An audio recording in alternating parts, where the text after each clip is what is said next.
years. And I'm so excited to have you on, Tom, because I have got to spend a tremendous amount of time with you, more so probably in Nebraska than even North Dakota. But Tom and I got to experience, Palmer firsthand, if you want to say, down in Nebraska together. And so, Tom, welcome. If you want to introduce yourself this afternoon, that would be great. Thanks for being on. I'll give a short bio. I'm actually a Minnesotan, so I've spent a lot of time in Nebraska during my career, but I grew up on a dairy farm in central Minnesota. I'm an NDSU graduate. I did my PhD working on sugar beets during the 1980s with Alan Dexter. And then I worked for industry. My first career was in industry, I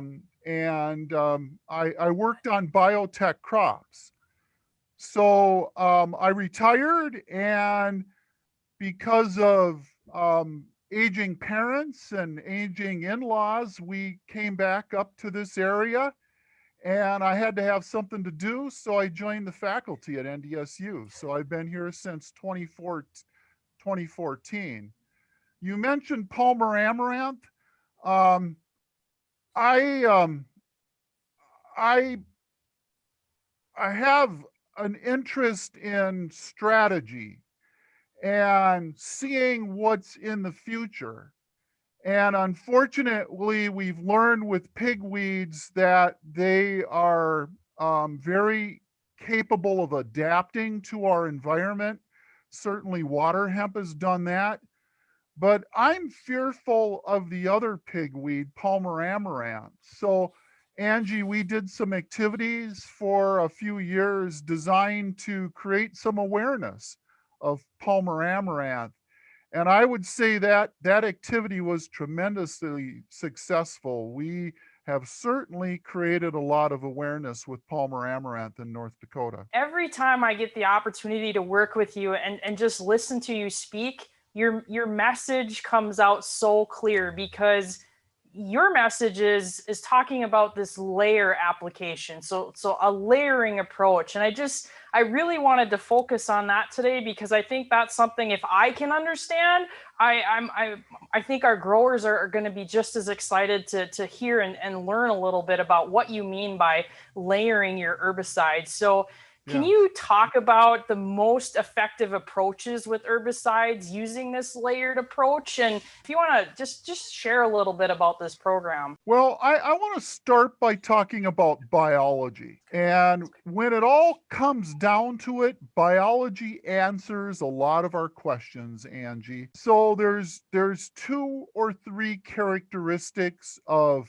pigweed species, water hemp, that involve biology. So the first one is pigweeds germinate and emerge near the soil surface. And they germinate and emerge in response to moisture. A lot of our weeds germinate and then they go dormant, but water hemp is different than that. Once it begins to germinate and emerge in May, it will continue in response to rainfall through June, through July, and in some cases into August as well. The other thing is water hemp grows extremely quickly, and I think that for many of us, it's a weed that is responding to a changing North Dakota climate. So what do you do about that? And this cartoon is really intended to show a picture. And let's start with the timeline there. So it's indicating March, April. The arrow indicates we're doing spring tillage and then we're planting. For many people, we'll plant and use a pre-emergence herbicide. So the day you put the pre out, it's beginning to degrade. And that's what the triangle is designed to show, that the herbicide is starting to degrade.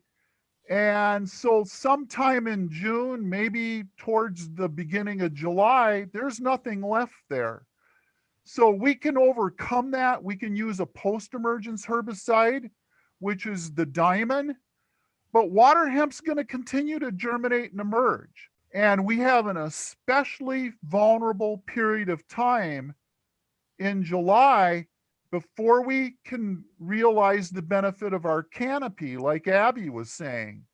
And I think that's the time, that's the part of the growing season that our crop is most vulnerable to weed germination and emergence. So let's transition to the layered idea. So nothing's different. Use a herbicide at planting, a good pre-emergence herbicide. And the idea is that post-emergence time, you're going to use a second herbicide, a herbicide in combination with the post-emergence herbicide. And that herbicide also has a layered benefit. So using today's context, it's that Moderna vaccine. So it's the second booster that you're going to get. And that's going to complement the first application, and it's going to provide season-long weed control.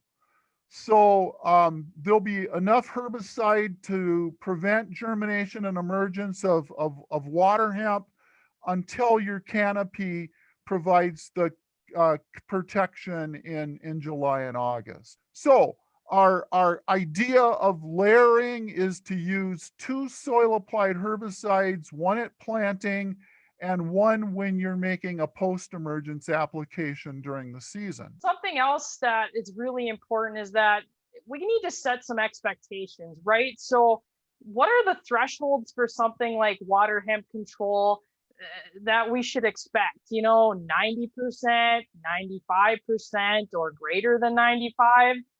Is one plant escape really a big deal? Yeah, that's an excellent question. So when I was an undergrad in college, we used to always say that the threshold was 85 to 90%. That to get to 100 costs money that you didn't have to spend money on. But here's the difference. Today, our weeds are resistant to some of the herbicides we use. We can't allow any weeds to make seed because that seed we're going to have to fight. We're going to have to deal with. So on the other side of it, we're learning a lot about weed interference. And I'm more familiar with the sugar beet data. So I'm going to use sugar beet as an example and talk about weed interference. So if you have 2 water hemp plants that are 7 feet apart, those water hemp plants are robbing 10 to 15% of our sugar beet yield. They're 7 feet apart, and they're robbing 10% of our yield. Now, if you have water hemp plants that are 6 inches apart, they're robbing 40% of our yield. So first of all, it just reinforces the message, Angie. We can't afford to have any resistant weeds because they're weeds that we're going to have to control later on. Back to biology, the seed is viable for 4 to 6 years. So we have that to deal with. And then, as I mentioned, from a weed interference standpoint, they're robbing anything from 10 or 15 all the way up to 40% of the yield. So weed interference is extremely important. And I want to set a threshold of no weeds in your field, even if it means going out and pulling weeds by hand. I love that attitude. And remember, growers, Tom said it first before I did. So you got to listen and take notice to that. So I appreciate that comment, Tom. Good. Okay, so Tom, you mentioned hand pulling water hemp, right? And Absolutely. I've done this in some of the farmers I work with. I've done it in their fields. Should I be taking them out of the field or just dropping them in the field? What's the recommendation there? Abby, back to biology.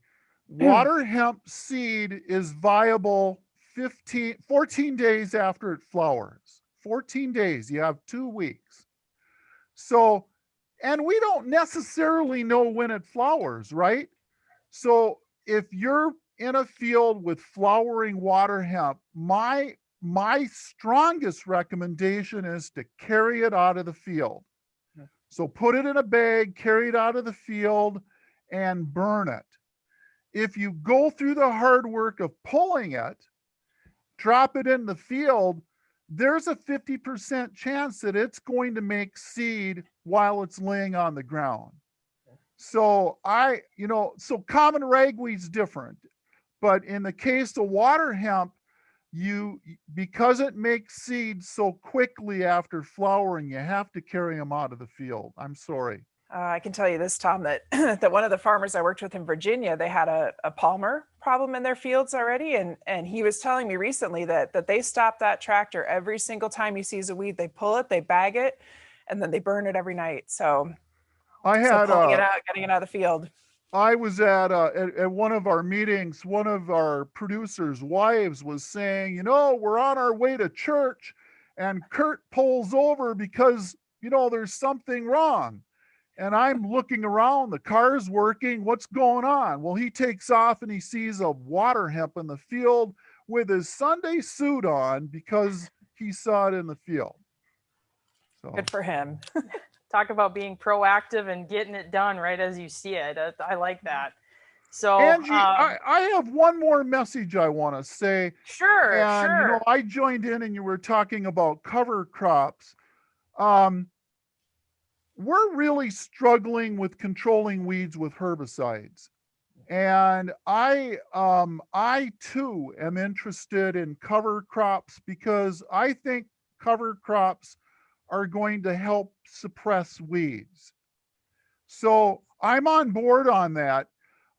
In my program, I'm interested in strip tillage and using cover crops between the rows. And Abby, to your point, one of the things that I think that will work for our advantage in that is we'll be able to keep them in the field maybe a little longer than if we were solid seeding or broadcasting weeds. So we're going to actively manage our area within the rows and then use the area between the rows maybe to suppress weeds a little longer than what you talked about. And we have multiple experiments going. We intend to expand that research beyond 2021. And I hope we have a story that complements some of the ideas that you've been sharing. Oh, that's awesome. I hope so too. I think there's a lot of creative ways to use cover crops. And one of the things that I always stress, and this is because I know enough weed scientists and I understand your programs, is that you never fit your herbicides to your cover crops. You always fit your cover crops to your herbicide program. So I've been with farmers where they say, I'm going to cut back on this herbicide and this herbicide because I want to grow radish. And it's like, no, make sure you have a strong herbicide program with that layering and then fit your cover crops that will grow with those residuals later. I'm 100% about that. Weed management means controlling all of your weeds. And within an operation, you have to use the right balance of tillage, cultural practices, and chemical practices, put them all together, factor in the crops you're growing, the crops that are in the sequence, and then, as you mentioned, the cover crops that you're using as well. So Tom, we've already cruised through. We've got about like a minute or so left. Is there anything else that we missed or any other key messages that you want to share with our Steele County and surrounding growers? Palmer Amaranth gets all the press clippings. It's the one that people like to talk about. And we're doing a good job with that, Angie. But water hemp is the weed that's here and is already affecting our production, soybean, corn, sugar beet production. So I really strongly encourage that you put together a water hemp plan. And because of herbicide resistance, you have to work across the rotation. So the products that you're using or the ideas you're using in soybean, will complement what you do in corn or wheat or the other crops that are in the rotation. So weed management has to be a holistic exercise where you're not thinking about this year's crop and what products you're going to use this year, but what you've done the previous year and what you're intending to use next year. I love that mindset because you hit it home. I mean, this is as hard it is to just think about what's ahead of us. It's really thinking about the future and being proactive on that prevention of future weed problems. And I feel pretty good, Abby. I talked quite a bit about, we're very worried about Palmer coming in, but we actually really need to sit down and take a look at the problem we do have right now is water hemp. And so, Tom, I really echo your comments on that, and I'm thankful that you shared that.